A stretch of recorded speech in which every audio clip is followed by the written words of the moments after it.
I see the flying car industry as game changing when it comes to not only future warfare, but future military operations, just as important, humanitarian relief operations, hurricane support, all the things that we do defensive to homeland. If you start thinking about these devices as nodes in a network, it fundamentally changes the game. Agility Prime is a program with a vision of world impact. By partnering today with stakeholders across industries and agencies, we can set up the United States for this aerospace phenomenon. Potential outcomes are rewarding and transformative with both military and commercial applications. I want to offer my congratulations to Dr. Roper and his team for achieving this revolutionary rapid contracting and prototyping method to bring industry and DoD together to develop this new exciting technology with both military and civilian applications. This technology will have great benefit to the needs that we have in Alaska and the Arctic, where conventional aircraft, vehicles, and vessels oftentimes can't operate. Agility Prime is part of our Defense Department's long history of turning futuristic ideas into reality. I'm proud that the federal government is investing in revolutionary ideas. Agility Prime is leading the way. This launch of Agility Prime is so exciting. This technology has the potential to make vertical flight more affordable and more widely available. And with the encouragement of the U.S. Air Force and the entire federal government, American companies employing American workers can gain a head start and win a fair share of this lucrative market. eVTOLs have the same agile, vertical takeoff and landing capability as helicopters, but are quieter and should cost much less to operate because of their electric motors. We are becoming a trusted innovation partner in commercial tech. I could not be prouder of this initiative. I could not be prouder of this team. And I am excited to see how quickly we can go to help commercialize this market for our nation so that our warfighters have options they don't have today, and our nation has an economic advantage far into the future. Innovation is a battlefield, and Agility Prime is just one way we're going to win it. Agility Prime seeks to ensure a global advantage in advanced logistics technology. Agility Prime can reduce the risk of adversary commercial dominance, resulting in military disadvantage. As the United States Air Force looks at generating combat power away from runways, those distributed logistics aircraft must be runway independent. This new transformative capability is a promising opportunity to conduct that mission in an affordable and a scalable manner. Today we gather for Agility Prime to drive transportation innovation,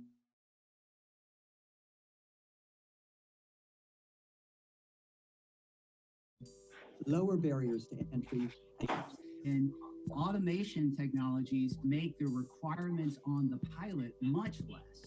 And we see flying as being accessible to a much wider range of people.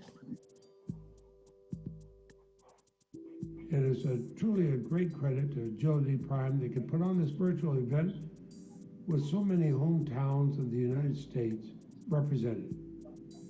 You know, industrial base is not really about just what a country can make. More than that, it's about the people who dream up what to make.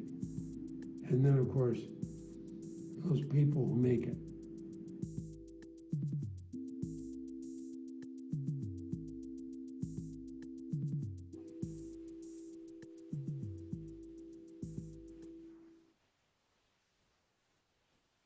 Hey, good afternoon, and thanks for joining us for our Agility Prime webinar. Slightly switched day here to Wednesday to get what we have for a phenomenal panel today, talking through simplified vehicle operations, the idea that eventually everyone, or at least more people than today, will have the opportunity to be a pilot through the fantastic technologies that are being put together. I'm going to hand it over to the Agility Prime tech lead, Frank Delsing, he has been in charge of all of our testing and working on our airworthiness pieces out of the Air Force Research Laboratory and helping us think differently about this.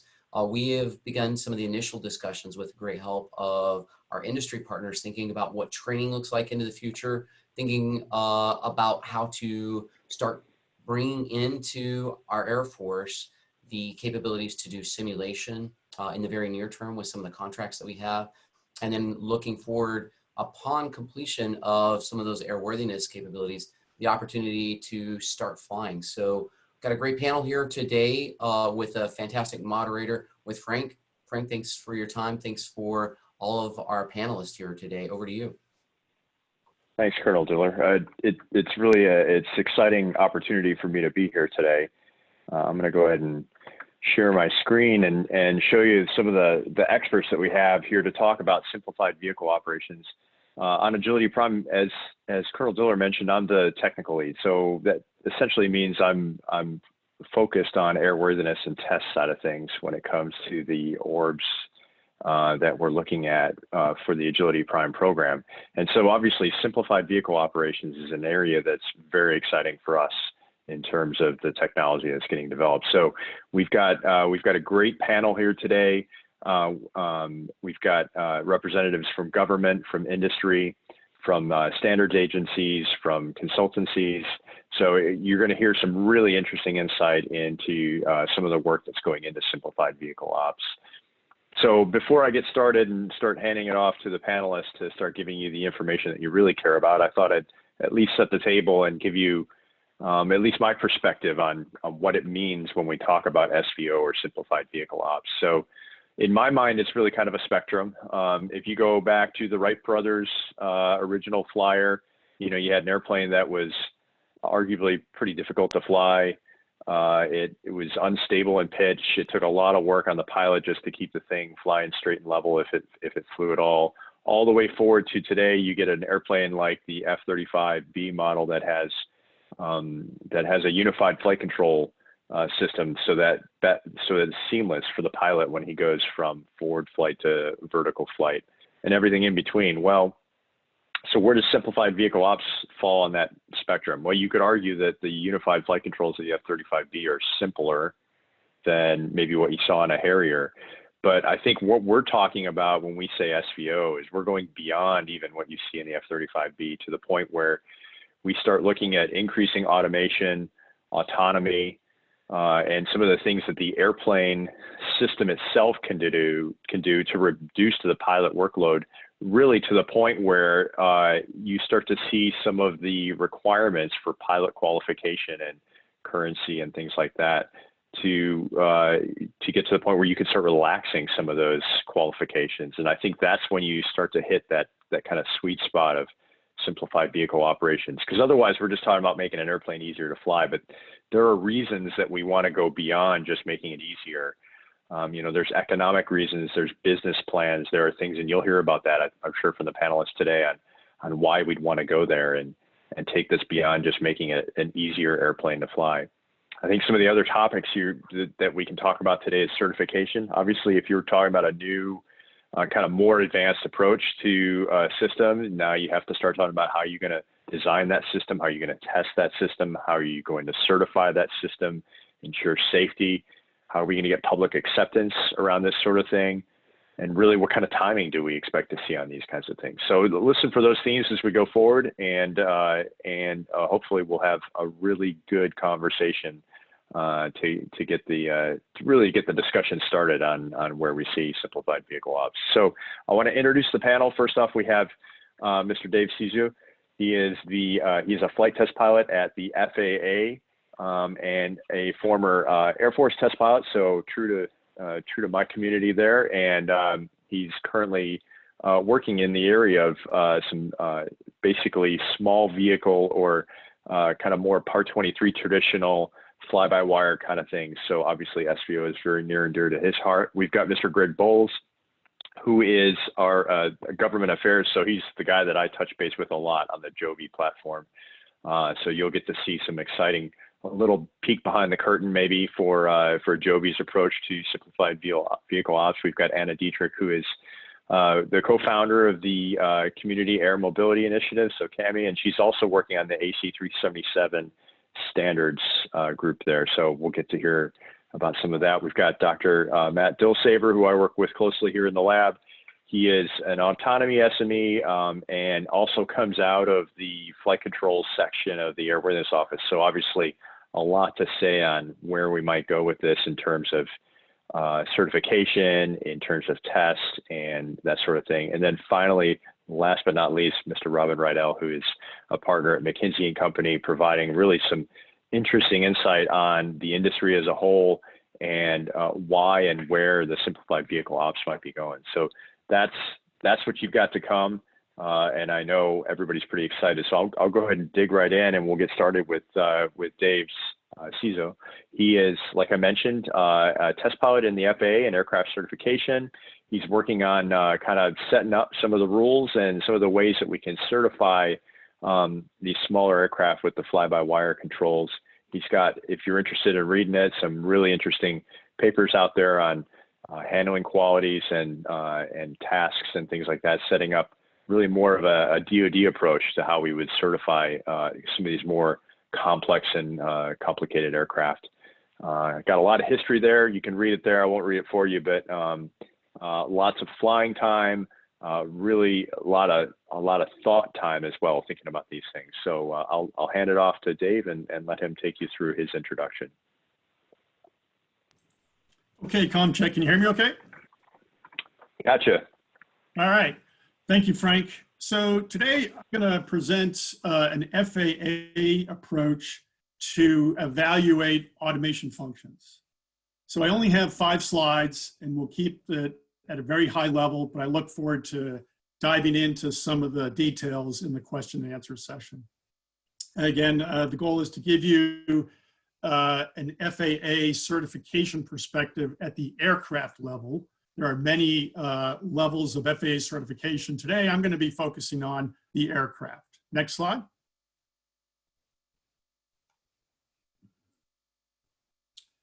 So as Frank alluded to, SVO, what is SVO, Simplified Vehicle Operations? It means many different things to many different people. And I was talking to Frank earlier today, it hurts my head to talk about SVO without having context of what vehicle are we talking about? Where is the pilot? Is the pilot on board? Is he off board? What are the inceptors, or how the pilot interacts with the vehicle?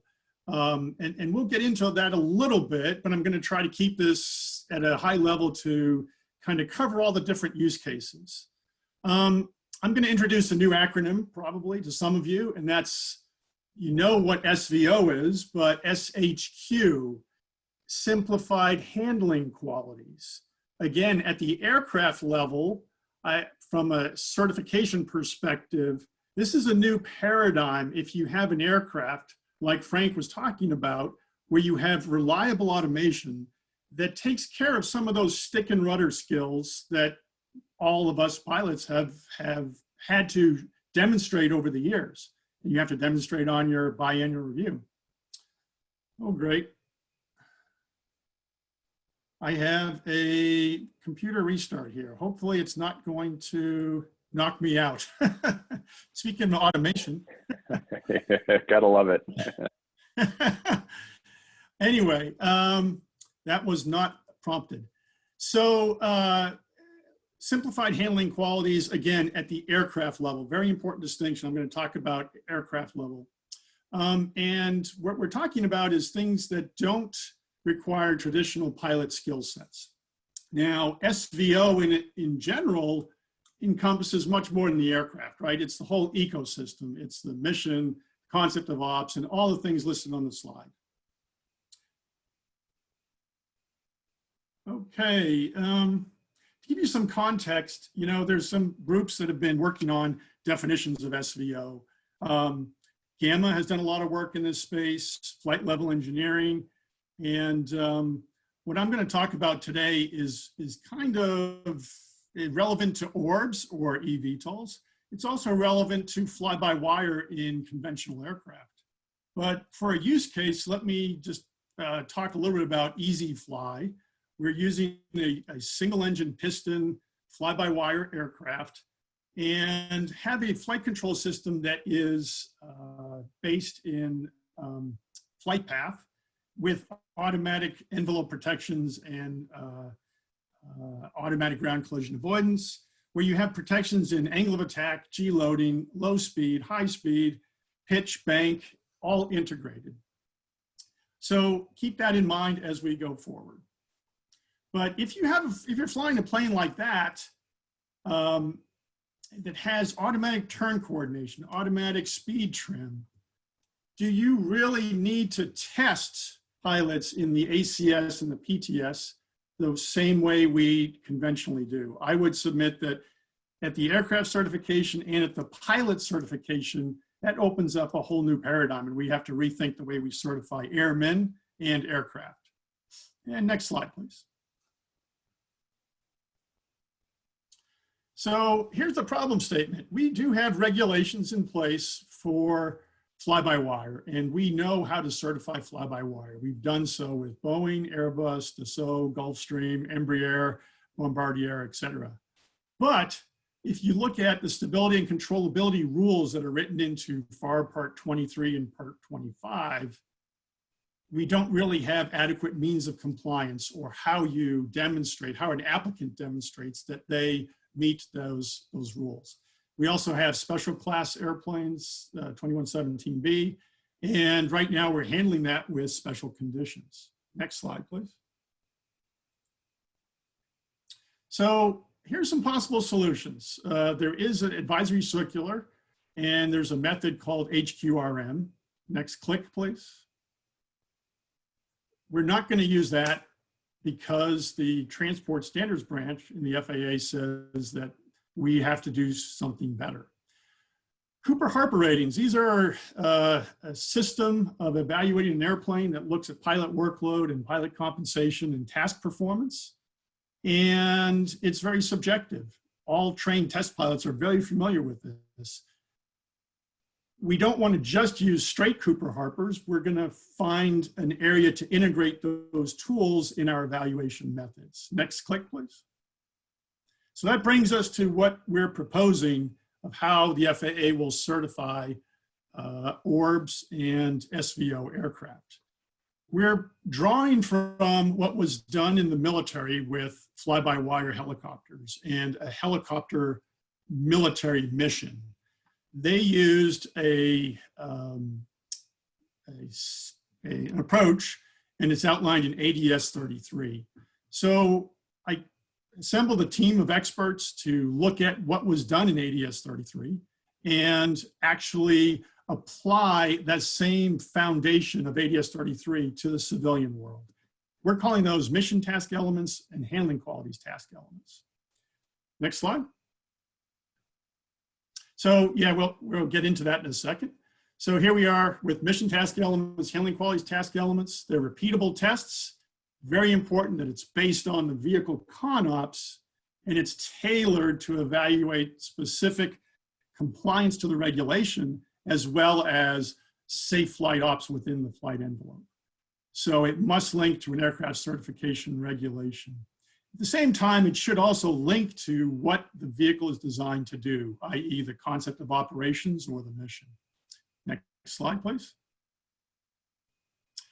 In the Part 23 world, the regulations that we're targeting for these techniques of testing involve the 2300 flight control system regulations. That's more of a systems regulation, but then also the stability and controllability regulations you see listed there, 23.2135 and 23.2145. The key takeaway is we're using a new approach to holistically assess the pilot-machine interface for compliance to the regulations as well as the target level of safety.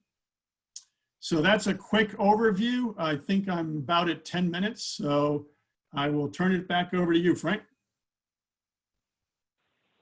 Hack, that was a really good introduction. Thanks, David. I can certainly relate to the Cooper Harper ratings and all the training that went into learning how to run through that. It seems simple on the front end, but boy, learn how to do it well. It takes a lot of work there. So I can certainly see how that would be a limiting factor. One of the questions I had for you was, how would you see using the handling qualities technique to update or relax the pilot training standards? Do you see any way of maybe tying those two things together? Yeah, that's a great question. I do. If, as I mentioned before, if the aircraft has certain functions that normally the pilot would do, but now the system is taking care of that, you don't need to, you shouldn't have to demonstrate those same functions in the PTS.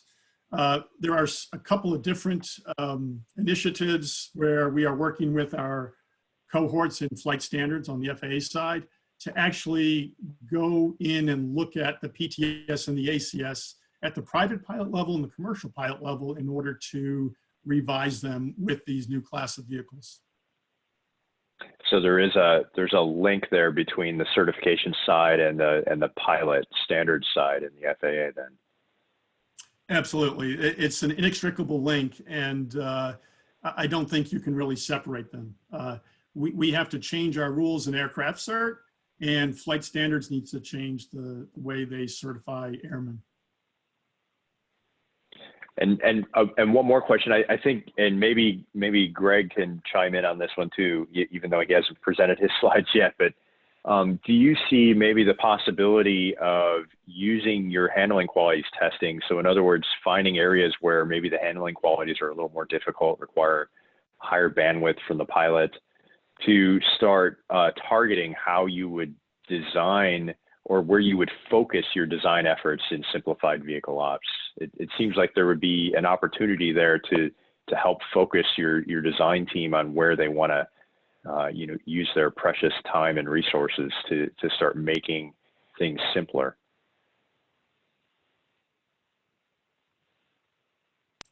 Greg, do you want to take that? Yeah, for sure. Yeah, and I'll walk through this in a little more detail. But essentially, when we look at the skill sets that are really hard to automate and versus augment, so creating good stick and rudder skills is something we've been doing for a long time with fly-by-wire systems and with even basic autopilots that are out there and envelope protection systems. But what's hard to do is to do some of the non-deterministic things that pilots bring to the table. So some of the idea, I think, and what Dave's getting at is if you can remove the need to always have that rub your stomach and tap your head thing, or vice versa, going at the same time while you're trying to do those executive functions that humans bring to the table, while you're trying to think about the weather, think about the emergency, think about the time pressures and what the traffic's doing. Having you process that I need to deflect an aileron or add some collective or cyclic and then change the RPM and to manipulate the aircraft in the direction, right? That's not where we should be focusing our time. And I think that's where simplified vehicle, that is really fun sometimes, but when we're trying to transport folks safely and effectively, it's not really where we want people to have to focus their time. So I think that's the nature of it. So, and Greg, I'll get into your slides here in just one second. I've got a good question here from Rory Feely. He's asking about assuming that if our air vehicle is designed and meets our vision of simplified handling qualities, how is that different from the traditional level 1 handling qualities that we tend to hear about? And then how would the function of the pilot be different in this kind of simplified handling qualities aircraft? Yeah, those are great questions, and Rory, I've seen you be active out here in the world, so I look forward to catch up sometime. But essentially the idea is when you're flying an aircraft with full-time fly-by-wire, you're living in this world where you're protected in an envelope sense, you're protected in a structural sense. We degrade those things in failure modes, and we go back to basic flying conditions, and that's when we start to see accidents. When pilots are having to do abnormal things. And so that's one specific difference between simplified vehicle operation and some of the more traditional handling qualities that we look at is they persist even in failure modes. That's a really important piece, because you need to train folks thoroughly for failure modes, and even doing that, humans are fallible. And so we live that world today. That's the world of automation and augmentation today. And so to be able to bring the executive function skill set, understanding the radio communications, the navigation, how to handle emergencies to the table, and then allowing a pilot to have like the protection of normal fly-by-wire is one of the early steps here. I think from a, what do pilots do standpoint, frankly, we're looking for the pilots that will fly our aircraft in the commercial operation will be commercial airplane pilots with a special training set to fly this aircraft. As you fly more in the system, I think, everyone recognizes what you're mostly doing is that executive skill set. You're understanding what's happening around you.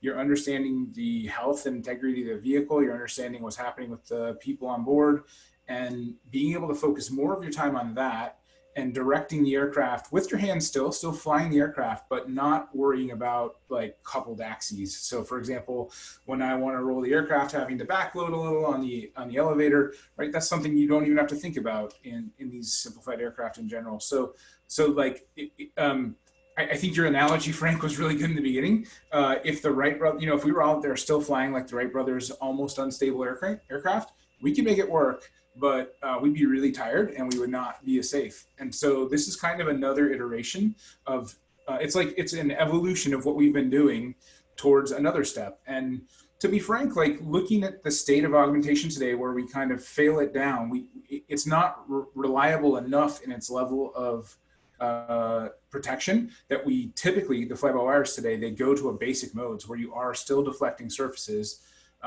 when they start to see miscompares. Designing a system of high enough integrity and high enough reliability and redundancy so that you don't have to do that is kind of the holy grail that we're trying to get to.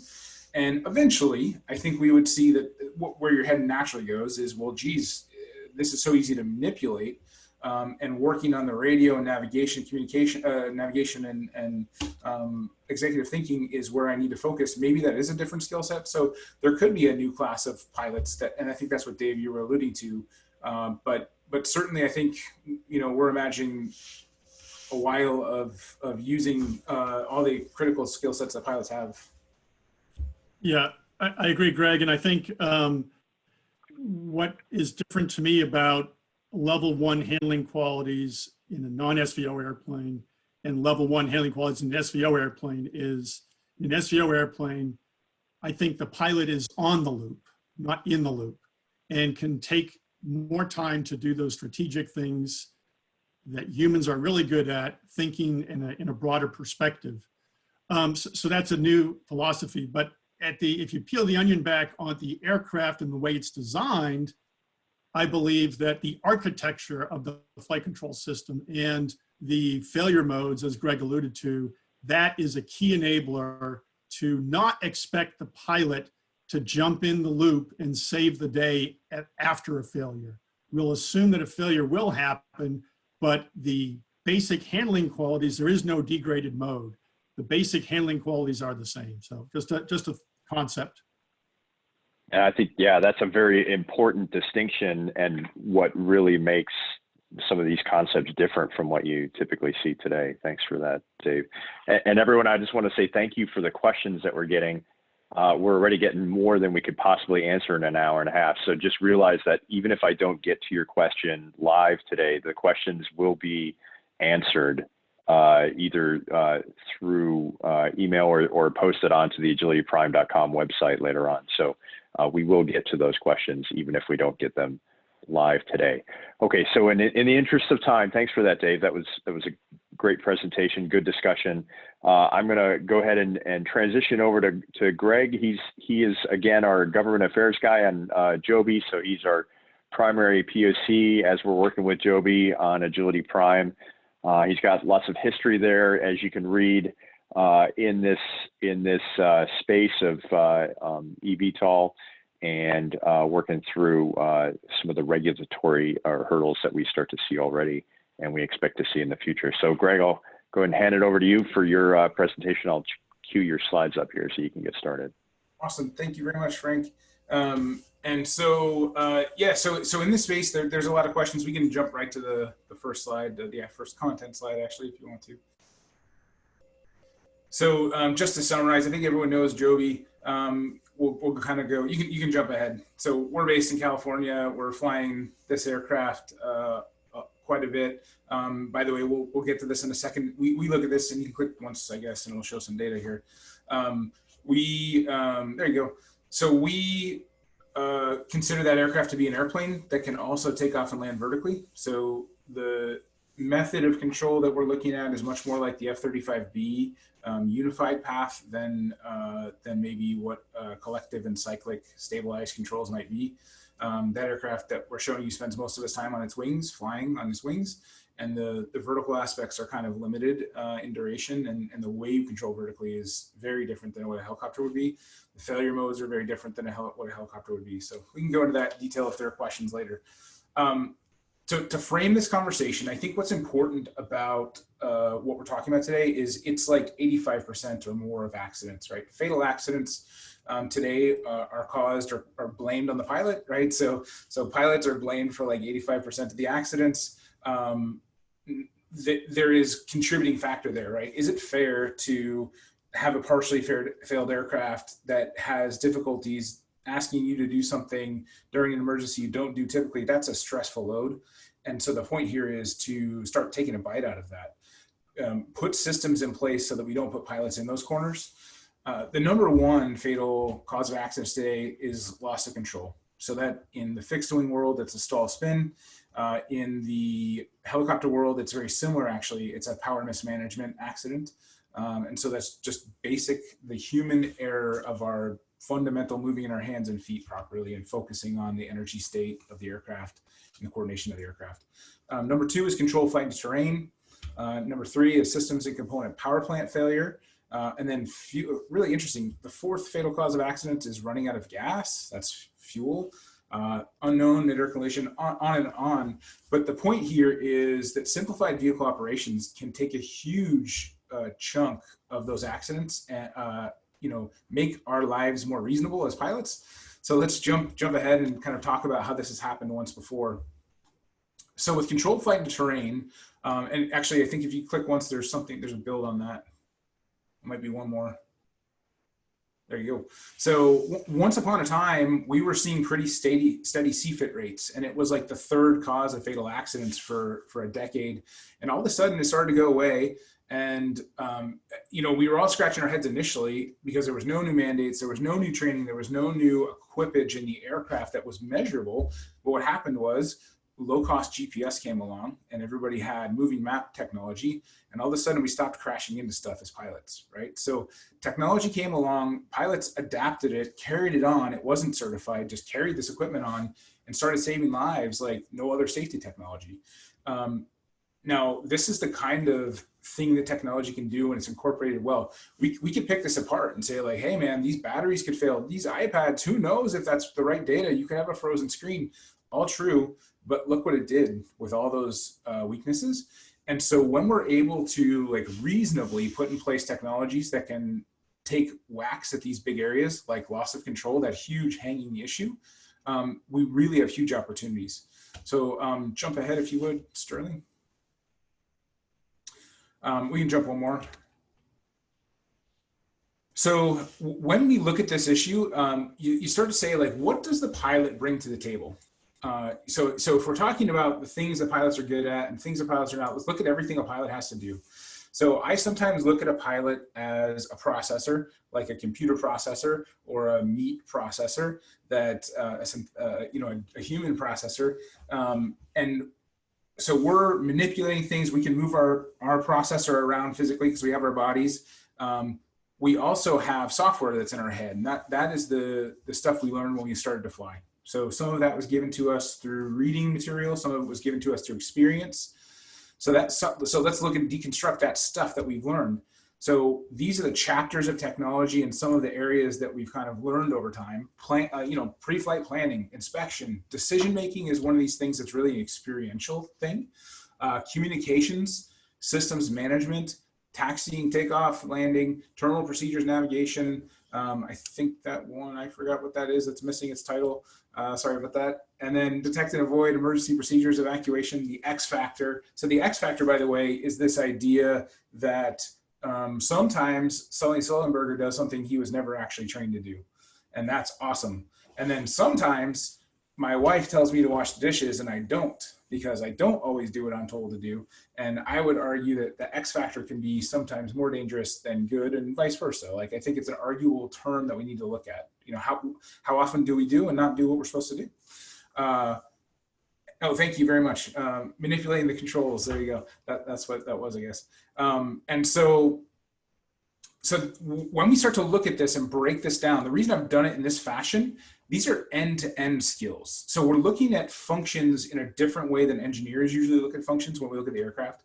So if we normally look at a function like the fly-by-wire system, so we say, like, what integrity level do I need to make the fly-by-wire system get to be as good as a human?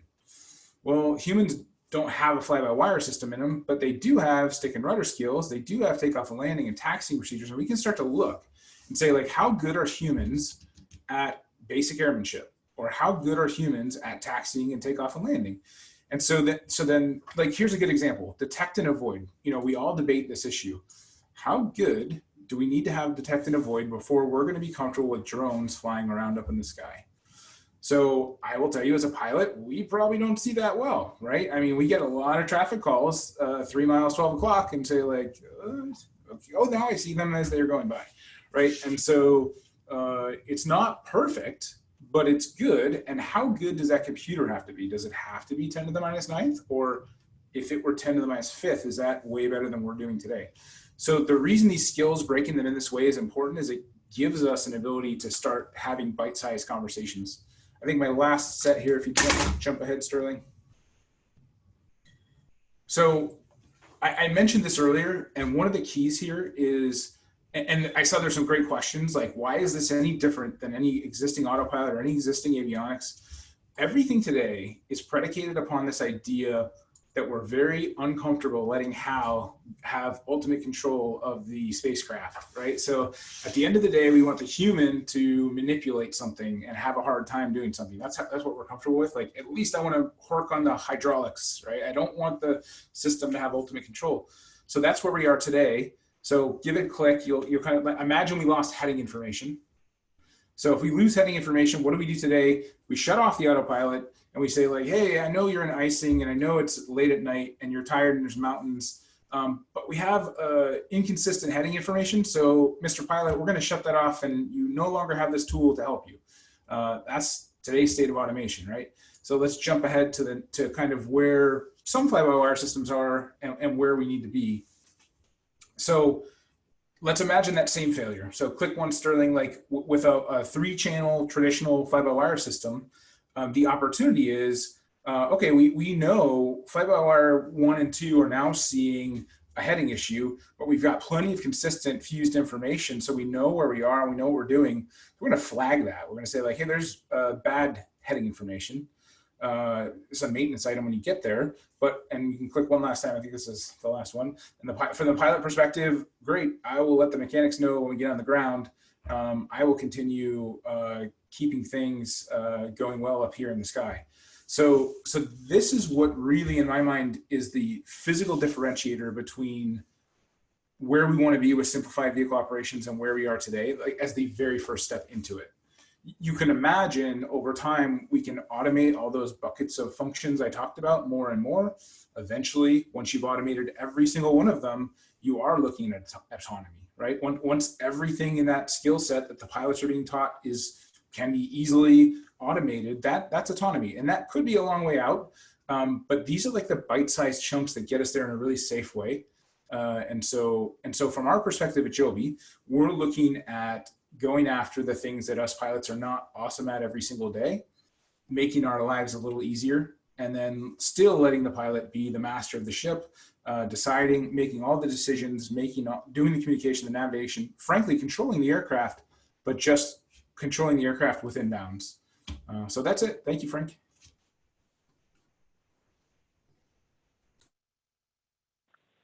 Thanks, Greg. I appreciate that. It's an interesting viewpoint on that. Obviously, as an aircraft designer, I would expect to see a different approach to it in terms of how you think about it. So from your perspective as a player in the industry, how critical do you see SVO being to getting to that kind of commercial viability and commercial success?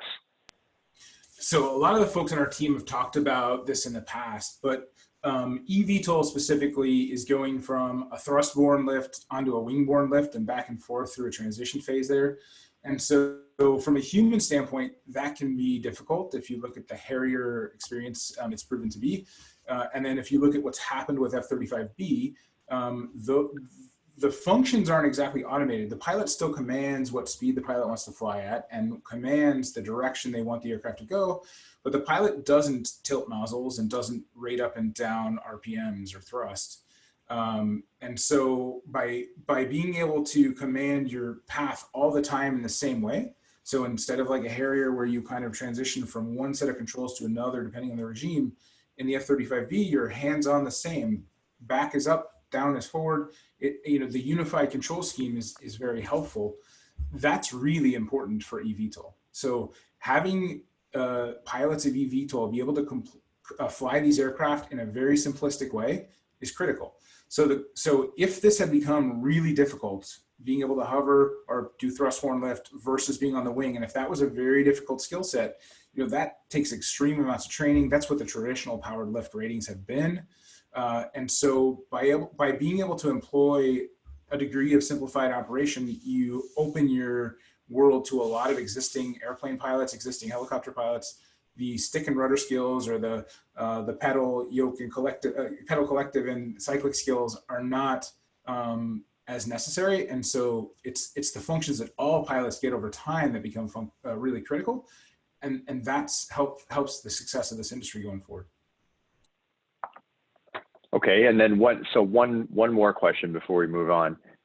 Why wouldn't we just go straight to autonomous operations? Why take this middle step of simplified vehicle operations before just fully autonomous piloting?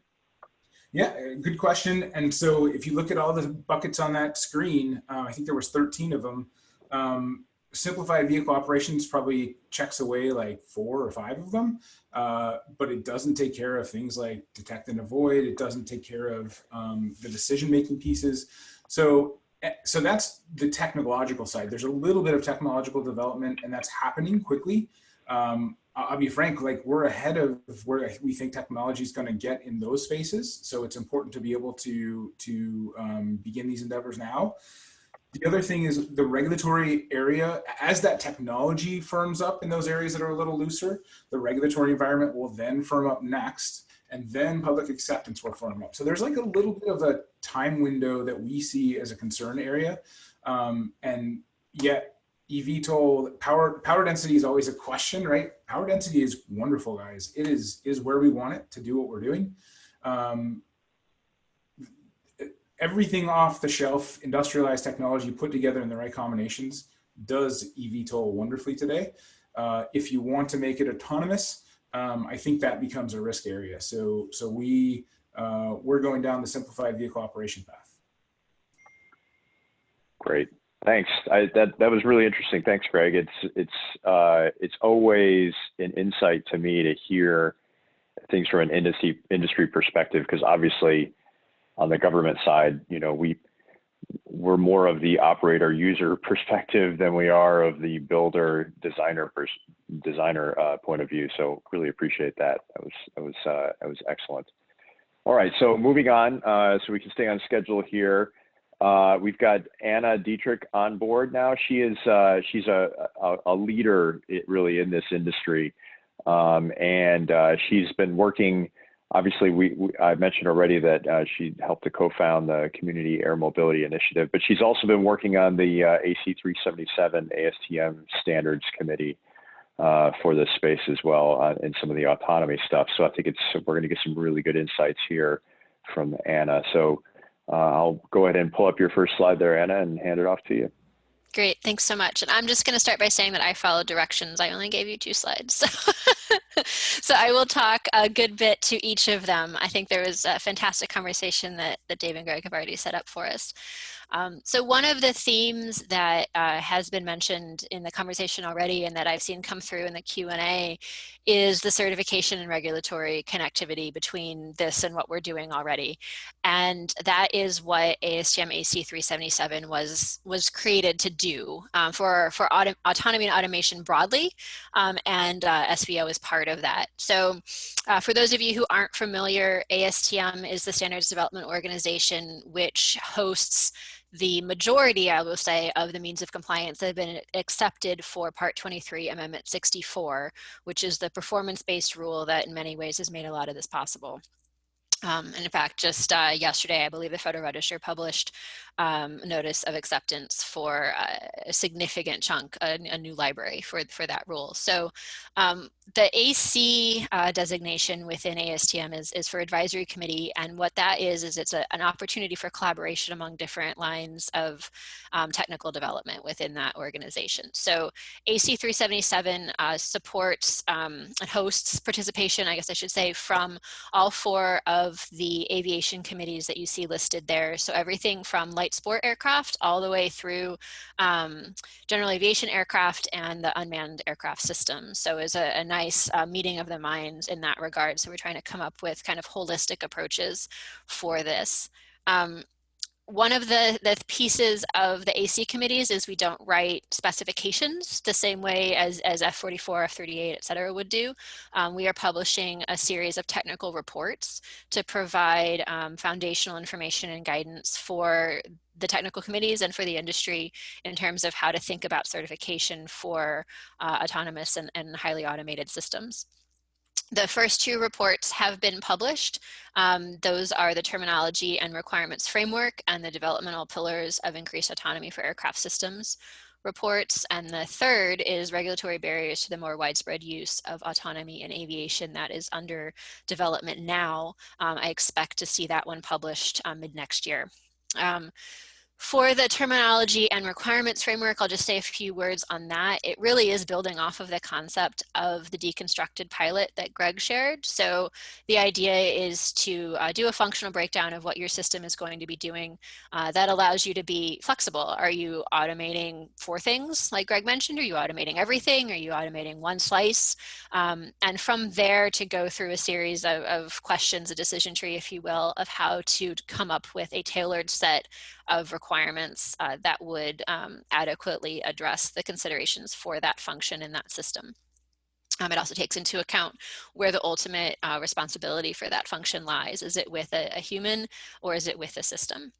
The second technical report, the pillars, as we call it, that covers a number of sort of foundational technical pieces that the committee, with the cooperation from the FAA, felt were not necessarily really as embedded into the industry as we would all like to see. So that has some basic technical information, best practices, and that kind of information captured there. It includes topics like development assurance, partitioning, and modularity, dynamic consistency, and it touches on the interaction of the human with the system as well. So it covers this particular topic also.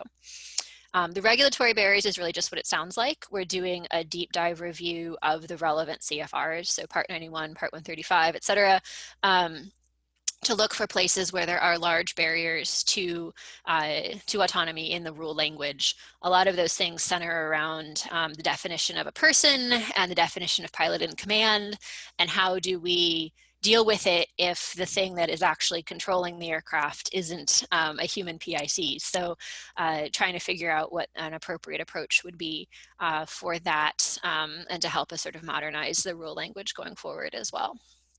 So that's the AC 377 work in a nutshell. I would encourage everybody to please get those first 2 reports and stay tuned for the third. I'll also put in a quick plug. Next week on the 29th, we're doing a symposium where you can learn more about this information also. So I would encourage you to check that out as well. Go ahead and move on to the next slide. So autonomy writ large is the focus of AC 377. And as we've been discussing, SVO is sort of a flavor of that. There's been a fantastic technical conversation already on what that is, and from a technical perspective, how one might do it. My purpose here is definitely not to reiterate any of that, but rather to just sort of note that in many ways, this is flipping the script on how we have traditionally approached autonomy and high levels of automation, and that's directly tied to the certification conversations that we're having within AC 377 and the standards conversations there. Instead of just saying, oh, well, it'll be okay, we'll just dump it on the human, how do we avoid that? How do we create a system where you're not doing what, what Greg described of you've got a tired, overwhelmed pilot that now all of a sudden has a failure condition to worry about. So we're trying to structure that and to appropriately account for that in the work that's being done in the standards efforts that are ongoing. And I think Dave mentioned this, that it's an opportunity to connect pilot training and operational requirements with vehicle certification. And I think that's one of the really unique opportunities that we have in the aviation industry. There's very few places where your operational requirements and your physical item requirements are so closely coupled with the same agencies. So because we can work with the FAA to adjust both pilot training requirements, operational requirements, and aircraft or system certification requirements, we have the ability to kind of trade risk back and forth between these different pieces. And I think that's really powerful. And I think that's what's going to enable us to really realize some of the potential benefits of these systems going forward. I also want to point out automation and autonomy are tossed around a lot, often interchangeably. I think they have, they have different technical meanings as we've defined in AC 377, but also they have different, I think, perceptions in the public eye. So if I pause for just a moment on the ASTM hat and put on my CAMI hat for a moment, I think we've seen increasing levels of automation become very well accepted in society. I mean, if you think about elevators, right? Silly example. We used to have somebody running the elevator. And basically now we have SVO for elevators, and you don't worry about that anymore. You just get in and you push your button. So I think, as we get a history built, and as people start seeing the benefits of incorporating these systems into aviation in a way that they can actually see and be familiar with, I think we'll see a lot of progress on that front. I think going straight to HAL, as Greg said, is probably going to receive a lot more pushback than stepping through an incremental process, which to one of the Q&As, that's definitely a reason to go with an SVO incremental approach. I think it'll do a lot to build acceptance of this and a lot to demonstrate the safety potential here. So yeah, I think that's, those are the key points that I wanted to make about the AC 377 effort. Really hope that folks can tune in on the 29th, and happy to discuss any of this further as desired.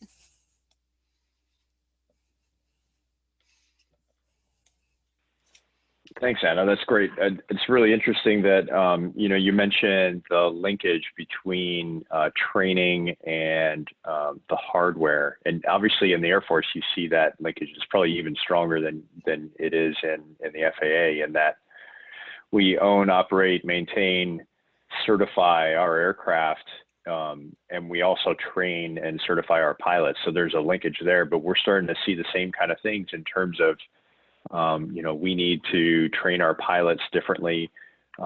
They need different skill sets. They're becoming more systems operators and more higher level thinkers and less stick and rudder guys, I think, as the systems become more capable and complicated. So I can certainly relate to what you were talking about there. Real quick, so what kind of milestones do you see in the industry with respect to getting to SVO being a commonly accepted kind of approach? I think we need to continue to build out the requirements library associated with these. So, I mentioned, mid next year is our target for having that third technical report published. I think that will be a very useful piece of the conversation when it comes to evaluating the existing regulatory structure.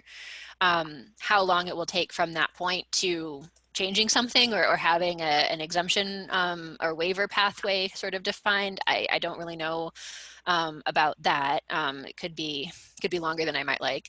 But I think that that's really the first step in the certification integration question of where are there actually problems and what do those problems look like? And are they as significant a problem as we think they are? Or is it really just as simple as redefining how we think about a PIC and everything else then just takes care of itself? So I think there's some real foundational questions that will need to be discussed there.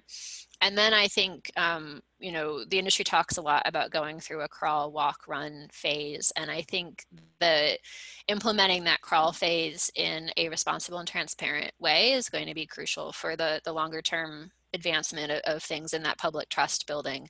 So early implementations of this with aircraft like Joby's will be really crucial for demonstrating that this works and that we can integrate with the existing systems that we have. So none of the airspace infrastructure, the regulatory infrastructure, any of the other things that we have today for general aviation were built with high levels of autonomy or automation in mind. But that doesn't mean that we can't start with where we are and kind of go from there. So I think getting started with what we have is very important and will go a long way to inform what that progression looks like in a more practical way. So I would say, without getting ahead of our skis here, we want to start with getting that regulatory landscape well defined. We want to start writing standards around these technologies as best we can today without the operational experience. And then really as soon as possible, we want to start getting that operational experience because that will then be a feedback loop that informs everything else going forward. That's great. Thank you. Thanks. Yeah, so I'm going to go ahead and move on to Matt. Thanks, Anna. That was really informative. I appreciate it. Obviously, there's still a lot of work to do there. I think that's come help us do that that work. walks away from that. There we go. So in kind of that vein, I'm going to move on to Dr. Dilsaver here. He's a senior aerospace engineer here in AFRL with me. We work together on a few projects now. But he also has some of that airworthiness think on him, having coming out of the Air Force Airworthiness Office on the flight control side of things. So I think we can get some really interesting insights here on both development and certification of simplified vehicle ops. So Matt, if you're up, I'll go ahead and pull your first slide up. Okay, sounds good. Thanks, Frank. Okay, so the first thing, I'm going to go ahead and admit that I am definitely not an expert on SVO. So the first thing I did was I tried to learn more about SVO. So I found this paper by General Aviation Manufacturers Association, GAMA, that I think gives a really good overview of SVO. And so I pulled out some things, kind of putting my certification hat on, so some ideas that I thought would be important. So first off, it's the use of automation to reduce pilot operator training while increasing the level of safety. So my first thought was that's a very bold statement, no pun intended here because I bolded it. But that's going to possibly become a little bit difficult. And then so looking further, it provides a framework in which to determine the appropriate combination of requirements for the automation and the human training necessary to achieve the desired level of safety. So once again, we're not completely cutting the pilot out of the loop here. It's a combination of how we want to use this automation or autonomy, as well as how are we going to train the human. And I'll get to in a couple slides why I think that's really a very important point. And then so finally, looking at it, SVO connects aircraft certification requirements to, once again, to pilot operator training requirements in a manner that explicitly recognizes the potential for human-centered automation to reduce or replace training in particular functional areas where systems have demonstrated a capability to achieve a higher reliability level at performing functions at the average pilot across normal, off-nominal, and abnormal operating contexts. So I think, the fact that we want to do this across both normal operations, and then the way I read these others is through things like failures, through things like bad weather, I think just adds a level of complexity that just has to be considered. So if you'll, and I kind of, my source, at least on my screen, got a little cut off, but once again, I took all that from the Gamma paper. Yeah, go ahead, Frank, that's fine. So just looking through this, some of the, I called them issues, just some things that SVO has to kind of consider. And once again, I'm coming from a military certification background, so maybe in some ways slightly different than the FAA handles things. But first off, so the autonomy or the automation, and I'm going to kind of disagree with the last speaker. Especially for a talk like this, I'm not going to make I'm not going to really get into an argument over autonomy versus automation, because in my mind, automation is kind of a subset of autonomy. Autonomy is acting within certain bounds, and in the sense of automation, those bounds are just really well defined, and in a lot of cases much smaller. But so we're going to look at we're going to have new algorithms doing new things. So we need to be able to certify that those algorithms are acting correctly, as well as the software itself. So, if I have really great algorithms, but the software that I implement isn't actually implementing the algorithms as designed, then I'm going to have questions there. So you have to look at both, both via the algorithms themselves, as well as the software implementation of those algorithms. And then depending on what we want to use here, or what functions that the SVO is going to do we really have to start looking at new sensors required? Do we have to start looking at things that pilots' eyeballs might used to do now are going to be handled by sensors? So kind of an example that came to mind for me was if we start doing things like auto land, especially in like an urban environment, how are we going to determine that we have a valid landing site, that we have a safe landing site, that there's not a tree branch over the top? And so either the pilot's going to have to do that, or if we want the automation to handle that, or the autonomy probably more, in this case, what kind of vision sensors are we going to have? And then how do we certify those sensors are operating correctly under all light conditions? It's not an easy problem, just Google KC-46 remote vision system and all the problems they're having there. Getting a good vision under all lighting and weather conditions is definitely a hard problem. And then furthermore, so looking at contingency management. So, some other speakers have talked about this, but, contingency management, especially for autonomous systems, is absolutely not trivial. How do we know that things are acting as they are supposed to be acting? How are we monitoring our systems? And then, who is actually doing the monitoring? So are we having the pilot do the monitoring, or is the autonomy monitoring the system states? And so I found another paper that I'm really going to get into in a lot of detail on the next slide, but dealing with automation in aviation and looking at a bunch of different accidents. And so the quote I pulled from that paper was that although automation may do what it's designed to do, design specifications may not take into account certain unlikely but very possible conditions leading to unsafe automation behaviors. So once again, it's relatively simple and straightforward to design automation for nominal conditions. But it's really when we start talking about hardware failures, when we start talking about adverse weather, when we start talking about humans using them in ways we didn't anticipate they would use them, is really when it starts getting difficult. And so we have to look at contingency management and just kind of the monitoring of the system as a whole. And, how do we split that up between a pilot or the autonomy? And kind of one thing that I've kind of noticed is that, a lot of things, the easy thing is to say, oh, well, we'll just have the pilot monitor it. But, a lot of, to me, kind of a key driver behind this is we want less training requirements. Well, now if we have the pilot that has to monitor all these automation systems and all these subsystems and figure out what's working correctly and what isn't, are we really now cutting down at all on training requirements? And maybe it's just a different type of training as opposed to, stick and rudder training. Now we're doing just all kinds of, automation training and computer system training and things like that. And then so finally, I think the key thing here is pilot vehicle interface. So it's absolutely essential that the pilot knows what the automation is and is not doing at all times.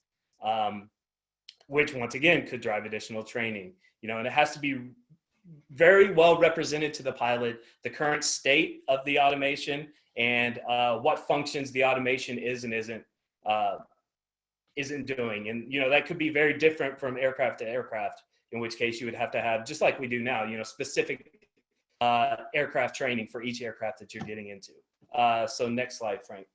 And so kind of pulling a little bit more on that. So looking at the MITRE report on automation accidents, and it lists, and this is, if anyone's interested, I've found a lot of great information in this paper. Some of it's a little older, from the 70s and 80s, but I think it's still very valid in a lot of cases. But it lists a lot of incidents where misunderstanding, the pilots not knowing what the automation was or wasn't doing, either the direct cause of the accident or a contributing factor. Looking at the recent crash a couple of years ago, the Asiana plane in San Francisco, where, if I remember right, I think the pilots thought that the aircraft was controlling speed and thrust, but it actually wasn't. So they just kept getting slower and slower and below glide slope.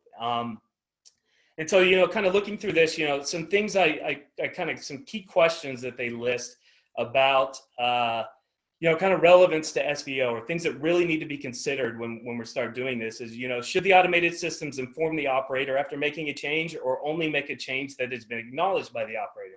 And once again, those are design choices that are going to be made by the manufacturer, but we really need to think about the kind of the consequences of those choices. And I think I've kind of butchered this one, but are there alternatives for practicing with the real system? Can we get, simulator? Maybe when you buy an aircraft, you also get a desktop simulator, so you can, kind of play around is maybe a little bit of a bad word, but, so you can get familiar with the interface, get familiar with the way things are going. And so another thing that they found, that psychologists, I guess, have found, is that complex monitoring degrades with time on watch. So, there's different types of degradation here, but so if a pilot is just kind of more just sitting back monitoring as opposed to actively doing things, that they've shown, that the attention span, it starts degrading with time as that goes on. So you need to make sure, taking that into account, how can automatic systems be more interpretable? I feel like this is a big question, not only here, but just kind of in AI and autonomy as a whole. How do we know exactly what the automation is doing, and more importantly, why it's doing it? So the pilot can make informed decisions on what's going on and whether or not he or she needs to kind of act to change, kind of almost back to the contingency management, are things operating as they should be? And if not, what actions should I be taking to make it safe? And finally, will logic for smart warning systems be too complex for operators? Are we really just going to get into a situation with information overload?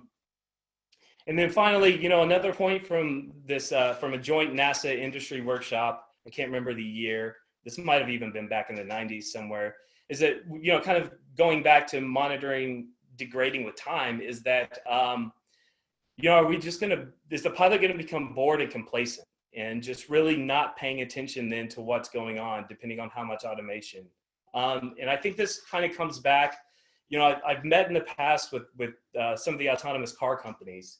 And really, if we start getting into, if you're familiar with the SAE levels of automation, we really start getting into kind of level 2, level 3, where the automation is in charge, but the human still has to be in the loop monitoring. And they're actually there's some studies that have shown that that's really the most dangerous place to be. It's actually much safer to have either the driver, or in our case, the pilot, doing everything, or doing absolutely nothing in the case of full automation. That really we get into the gray area. And if you've looked at, look at some of the NTSB reports on some of the Tesla accidents, which is, arguably in the 2-3 range, and it's really driver inattention, more of a, a lot of times people talk about an under-trust of automation, but it really, in these cases, it's an over-trust of automation. People think that, in one case, the guy was watching a movie, when he's supposed to be actively monitoring what's going on. So, it's just, how, this middle ground can be very dangerous. And so we just need to make sure that we're really taking that into account and the human factors of everything when looking at SVO. And I think that is all I had, Frank.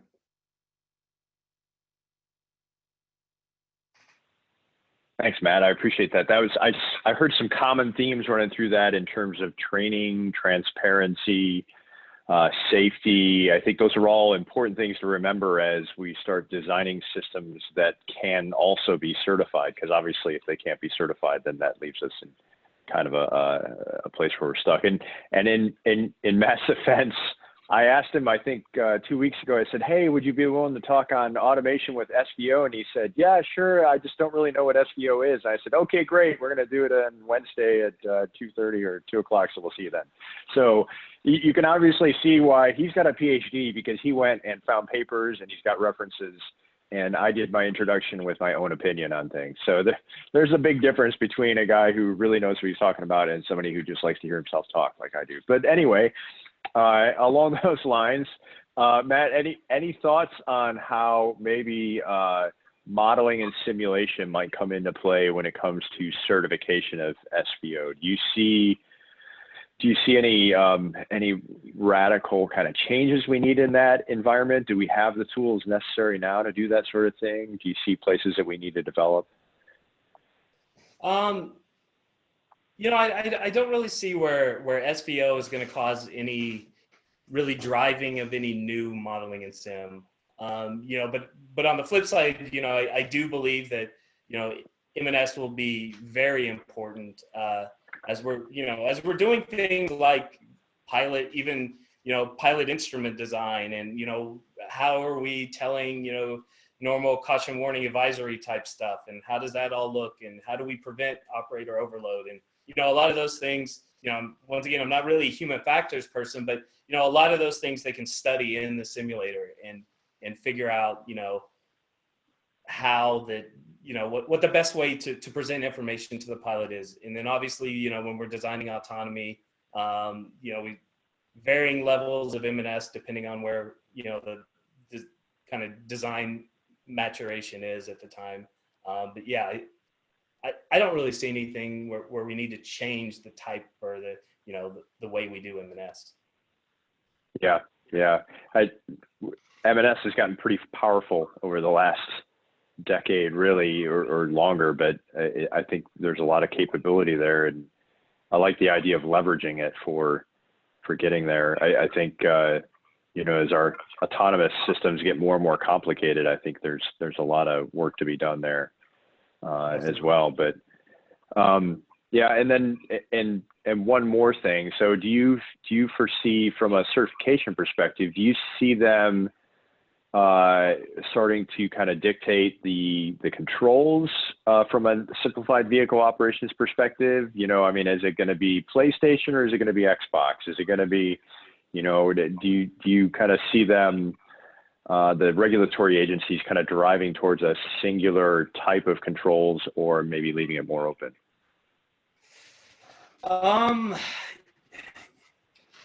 That's a good question. I think in general, speaking at least from the Air Force, we like to tell people what to do, not how to do it. So I feel like, whether you want to go with an Xbox controller or just a touchscreen iPad, or, whatever you want to do, as long as you can show that your entire, right, because we don't certify a controller, we certify an aircraft as a whole. So as long as you can show that your entire system has the required levels of safety, I think you could get away with any of those. That's perfect. Yeah. Excellent. All right. I appreciate it, Matt. Thanks. I'll let you off the hook now, at least until we get another question that's good for you. But in the interest of time, so we're running low here, but I certainly don't want to miss out on Robin Rydell's talk here. And so he's a leader also in this space, working at McKinsey & Company, obviously providing a lot of really valuable consultancy. He's got a background in the aerospace world from both his bachelor's and master's at MIT, but also as having been an airline pilot. So He's got a really interesting background to present to this, and I think some really interesting points to make. So Robin, I'll pull your first slide up for you and hand it off. Yeah, thanks so much, and thanks for hosting this, the whole Agility Prime team. And what a fascinating discussion. As a pilot, I love the technical debates, and as an instructor, I think about this. But as we kind of look at this from a McKinsey perspective, we look at this industry from different angles, and one of those is really the question of economically, how is this all going to work, and where's money going to be made, and how is it going to develop and provide services to people. And so one of the big questions we recently looked into is, where are the pilots going to come from?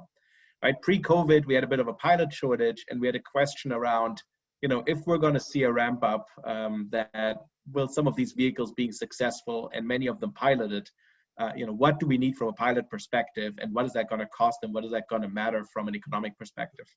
So there's a few things I wanted to share, because SVO does play a big role within that. If you go to the next slide here, Frank, one of the things we see is there's 4 challenges really with piloted vehicles for the AAM industry, right? The first one is kind of obvious, but there's a cost challenge, right? As you put a pilot on an aircraft, that adds additional costs, both to actually carry that pilot, but also to train that pilot, to pay that pilot. And so there's a cost challenge. Secondly, there's a sourcing challenge. We talked about pilot shortage, and even though right now there's a lot of pilots looking for jobs, given what happened to commercial airlines in the last couple of months in COVID, by the time AM really kicks up, we're probably going to be back in a growth mode, and we'll see potential challenge there. Then we have an aircraft design challenge, right? If you design aircraft for autonomy versus you design aircraft for piloted, it's quite a different task, from a human interface to how you design the cabin, actually how you design flight procedures, etc. And so, as we're thinking about designing these aircraft, there comes some cost into that. And then lastly, there's a customer experience challenge, right? If you have someone else with you in the cabin, or you know this from Uber drivers today, or what music they choose to have, or even what deodorant they wear, impacts your experience in the ride share. And so similar challenges could come up. And so if you just click on this once, I think to highlight here where SVO is really relevant is on the first 3, right? I think the cost challenge, if we find ways through SVO to massively reduce the training effort and, create pilots that can fly SVO vehicles much faster, that'll help with the cost challenge. On the pilot sourcing challenge, similarly, right? I think today, we source pilots by telling them you have to go through a commercial pilot course. It's probably going to take you close to, 2 years. It's probably going to cost you $80,000 to $150,000, depending on, whether you do rotorcraft or fixed wing. And so, sourcing pilots will be much easier if we have an easier path into that profession. And then lastly, the design challenge, of course, SVO impacts depending on how we build the aircraft and what technology we put in there. So let's jump to the next page and quickly talk about the cost challenge here, because that's one of the bigger ones we looked at. So of course, these numbers will move around depending on what assumptions you make. But if you take a reasonable set of assumptions for what AM will look like, you get to a point where a piloted flight is probably going to be at about double the cost of a non-piloted, autonomous flight. If you look at it by a per seat mile point, and you see the breakdown here, right? The pilot salary adds quite a bit of cost to a vehicle. You need to train the pilots, again, depending on what assumptions you make there. But if you look at, advanced rotorcraft today, you're probably looking at $20,000 a year just for, simulator check rides to keep your currency. So that factors in. There's a designer's option. And then the last big one here is really the occupied seat, right? So if I have a 2-seat aircraft and I need 1 seat for a pilot, that takes down the availability of seats that I can use for paying customers, and so therefore the cost, right? Same if I use 1 seat out of 4 in a larger vehicle. So SVO really will have impact on a couple of these. So Frank, if you click on the page, one is the pilot salary, right? As we use SVO and we make it less of a specialized profession that needs, 2 years of training upfront that people invest in, we can probably have this at a lower pilot salary and open this up to other demographics of people that will fly these aircraft, and will help with pilot salary. I think on pilot training, that's the second one where it will help, right? So if we don't need to go to an expensive full flight simulator every 6 months to keep current, definitely will help there.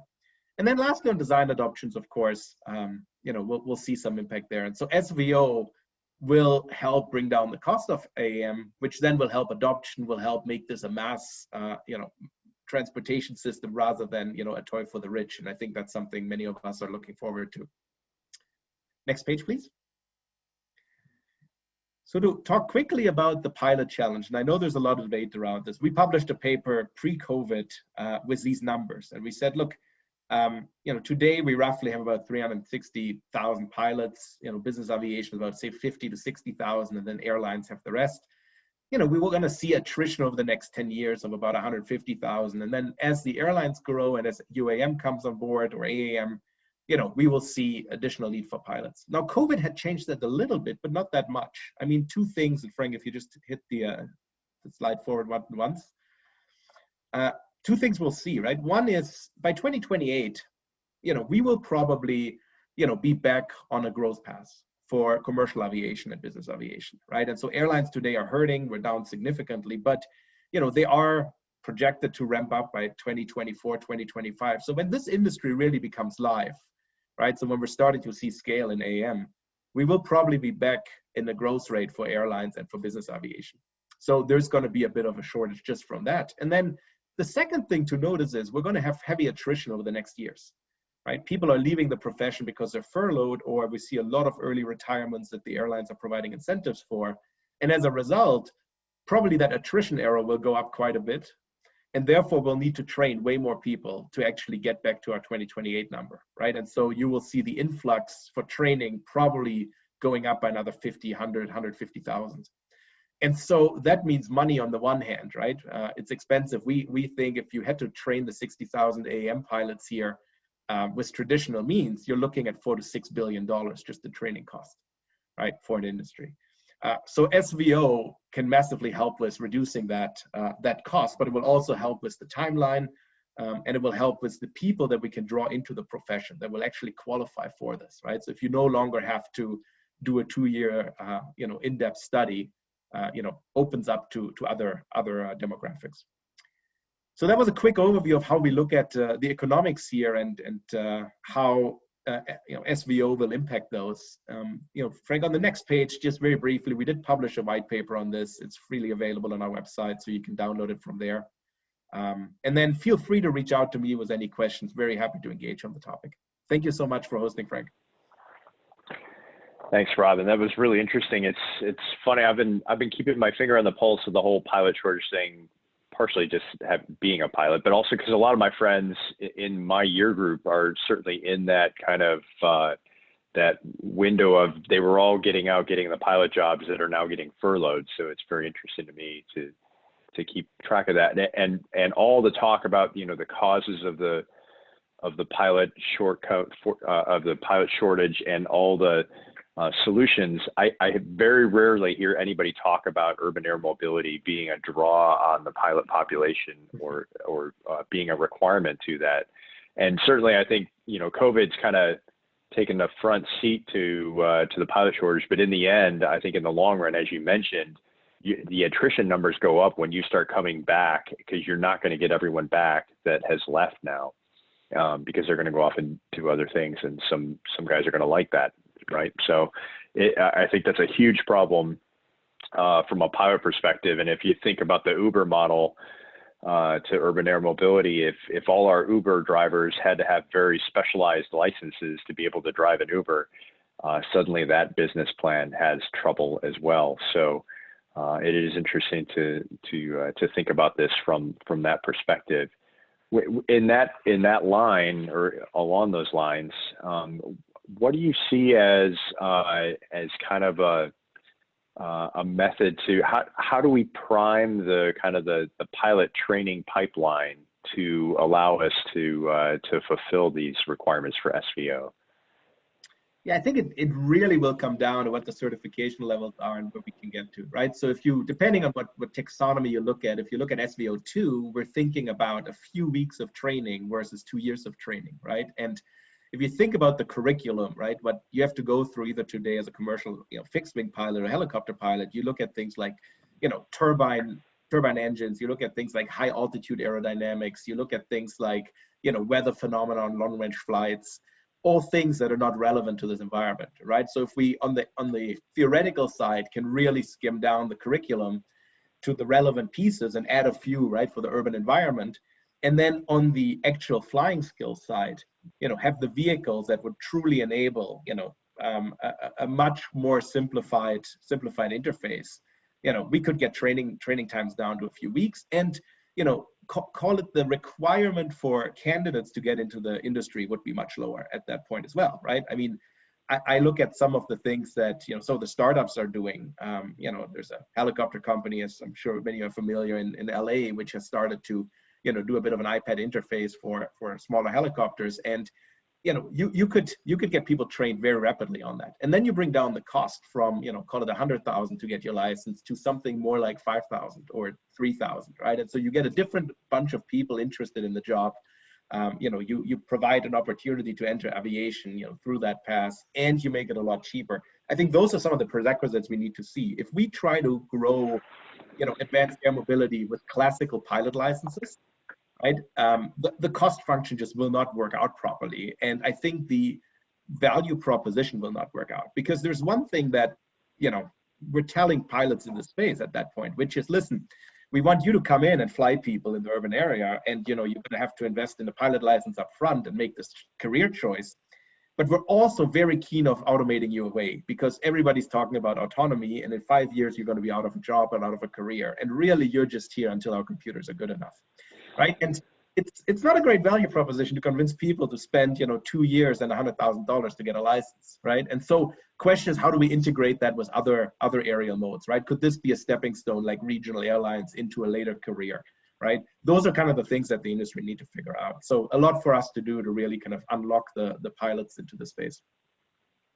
That's really kind of taking the thought to the next level, because everybody focuses on the vehicles. Some people will focus on the control of the vehicle and that sort of thing, but really to take it from a perspective of a simplified vehicle operator and what his life might be like and what kind of future plans he might have. That's really high level thinking. Really appreciate that. It's an interesting perspective. I think, unfortunately, we're running out of time, and I just want to say real quick to everybody on the panel, thank you so much for your insights and for all the presentations and the questions that you've been able to answer. I think this is a really exciting space to keep an eye on from all those perspectives that we mentioned: and certification, safety, design, hardware, software, automation. And so I think this is an area where if we want to see, as we talked about, if we want to see this urban air mobility become a reality, then this is something that needs to happen. So we need to keep our finger on the pulse of that. So again, thank you for all the panelists. And I'll pull up the slide again, if I can get it to get there quickly, of everybody that was involved, just so that we can get everybody's name up there again real quick. But I look forward to continuing our discussion on this. Again, if you have a question submitted that hasn't been answered yet, we will get to those, and we will post the answers on the Agility Prime website for everybody to reference. And Sterling, I don't know if you're there, if you want to take it and give kind of a plug for the next Ask Me Anything. I'm not sure what the next topic is, but I'll leave it there for that. Yeah, so thank you, Frank. Appreciate everyone tuning in. The next one will be next Friday, back to our usual times, continuing with the ecosystem tour. So we'll have a good group of folks on from the ecosystem to talk through their things. So thanks everyone for joining us, and look for the email on that stuff. Thanks, guys. Thanks so much for hosting. Thanks. Thank you all. Thanks. Yeah. Continue talking. Thanks.